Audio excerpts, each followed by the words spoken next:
এবং আপনারা সবাই জানেন গতকাল আমি ছাত্র আন্দোলনের সাথে ছিলাম। সেখানে কালকে কথা বলাতে কালকে রাত 11টায় আমাকে মেরে ফেলে দেওয়ার হুমকি দেয় যে হিরো আলম কালকে তুই ছাত্রদের পক্ষে কথা বলছিস কেন, ছাত্রদের পাশে কেন? যে সমস্ত ছাত্রদের এখনো দাবি আছে মেনে নেন, তাদের সাথে বসুন, কারণ যত দেরি করবেন তত আপনার মায়ের বুক খালি হবে। আমরা শান্তি চাই, আমরা কোনো মৃত্যু চাই না, আমরা কোনো সংঘাত চাই না, আমরা কোনো মনে করেন কোনো মায়ের বুক খালি চাই না।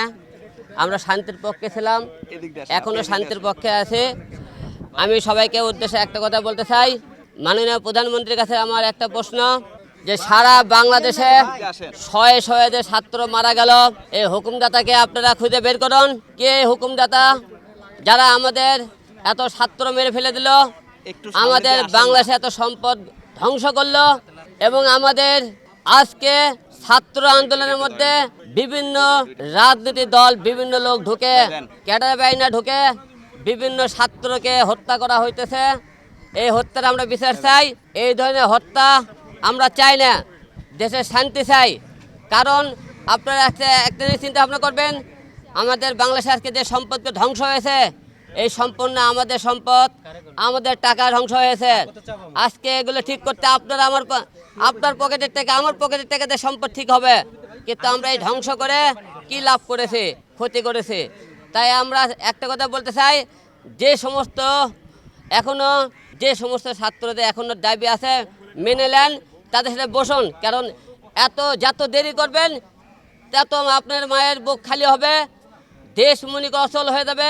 আমরা দেশ শান্তি চাই, শান্তির পক্ষে আছি। আমরা চাই না আর একটি মায়ের বুক খালি হোক, আর একটি গুলি কোনো ছাত্র বুকে, সাধারণ মানুষের বুকে পড়ুক, আমরা এরকম চাই না। আমরা এই লাশের খেলা বন্ধ করতে চাই, এই লাশের খেলা দেখতে চাই না। বাংলাদেশ শান্তির দেশ, শান্তিভাবে যাতে সবাই চলাফেরা করতে পারে, আমরা এরকম পরিবেশ চাই। এর বাইরে কিছু বলার কিছু নেই। সবাই ধন্যবাদ। এবং আপনারা সবাই জানেন গতকাল আমি ছাত্র আন্দোলনের সাথে ছিলাম। সেখানে কালকে কথা বলাতে কালকে রাত 11টায় আমাকে মেরে ফেলে দেওয়ার হুমকি দেয় যে হিরো আলম কালকে তুই ছাত্রদের পক্ষে কথা বলছিস কেন, ছাত্রদের পাশে কেন? কালকে রাত্রে 11টার দিকে কালকে আমাকে হুমকি দেয়, তারা মেরে ফেলে দেওয়ার হুমকি দেয়। আমার কল রেকর্ড আছে, এবং সেই লোকের আমরা সব কিছু ঠিকানাও বের করেছি। এই হুকুমদাতা কি আমি জানি না, আমি আপনাকে কল রেকর্ড দেবো। কালকে আমি ছাত্রদের পক্ষে কথা বলেছিলাম দেখে তারা আমাকে মেরে ফেলে দেওয়ার হুমকি দিয়েছে।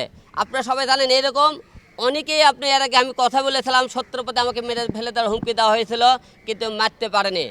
আমার মতো এক হিরো আলম গেলে কি হবে? হাজার হাজার ছাত্র আজকে লাশ হয়ে গেছে, হাজার আজকে পরিবার আজকে অসহায়। কই একটি হিরো আলম গেলে কিছু হবে না, কারণ সত্যের পক্ষে কথা আগেও বলেছিলাম, এখনও বলেছি, ভবিষ্যতেও বলবো।